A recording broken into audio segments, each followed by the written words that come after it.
अस्सलाम वालेकुम दोस्तों, ऑनलाइन दुआ खाना के चैनल में खुश आमदीद कहते हैं और गुजारिश करते हैं कि वीडियो शुरू होने से पहले आप हमारे चैनल को सब्सक्राइब करें और बेल आइकन पर क्लिक करें ताकि हमारी आने वाली लेटेस्ट वीडियो आप तक सबसे पहले पहुंच सकें। दोस्तों, वैसे तो दुनिया भर में हर कोई अपने खाने को मजीद लजीज बनाने के लिए एक के साथ दूसरी ग़िज़ा मिलाता है, जिससे कुछ नए अंदाज की डिश तैयार होती है। लेकिन क्या आप जानते हैं कि ऐसी बहुत सी ग़िज़ाएं हैं जिन्हें एक साथ मिलाकर खाना या आगे पीछे खाना खतरनाक तस्वुर किया जाता है। ऐसी ही चंद ग़िज़ाओं के बारे में मैं यहाँ आपके सामने जिक्र करूँगा जिन्हें किसी डॉक्टर के मशवरे के बगैर एक साथ नहीं खाया जा सकता।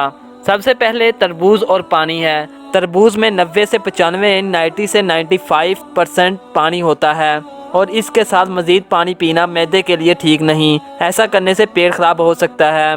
दूसरे नंबर पर चाय और दही है। चाय और दही दोनों ही तजाबियत से भरपूर ग़िज़ाएं हैं। जब ये पेट में एक साथ मिलती हैं तो निज़ाम हाज़मा को ख़राब कर देती हैं।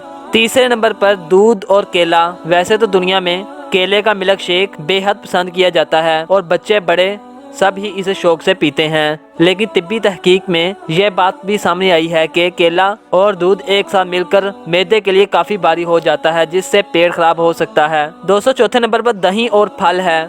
तिब्बी तहकीक के मुताबिक अगर दही को किसी खट्टे फल के साथ खाया जाए तो ये जिस्म में एक ऐसा तेज़ाब पैदा करती हैं जो मेटाबॉलिज्म को सुस्त कर देता है। दोस्तों, 5वें नंबर पर गोश्त और दूध के बारे में है।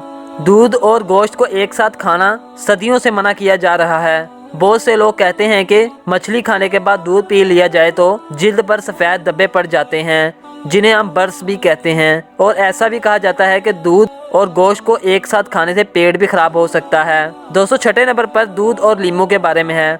दूध में अगर लीमू शामिल किया जाए तो ये फट जाता है। ऐसा तब भी हो सकता है जब ये दोनों ग़िज़ाएं आपके पेट में मिल जाएं। वैसे तो ऐसा भी कहा जाता है कि इंसानी पेट लीमू से ज़्यादा तजाबीत रखता है, लेकिन इसके बावजूद आज भी दूध और लीमू को एक साथ खाने से मना किया जाता है। दोस्तों, उम्मीद करते हैं कि आपको ये हमारी वीडियो पसंद आई होगी। आप सब भी कोशिश करें कि इन चीज़ों को इकट्ठा ना खाएं और एहतियात भी करें। अल्लाह हाफ़िज़, मिलते हैं एक नई वीडियो के साथ।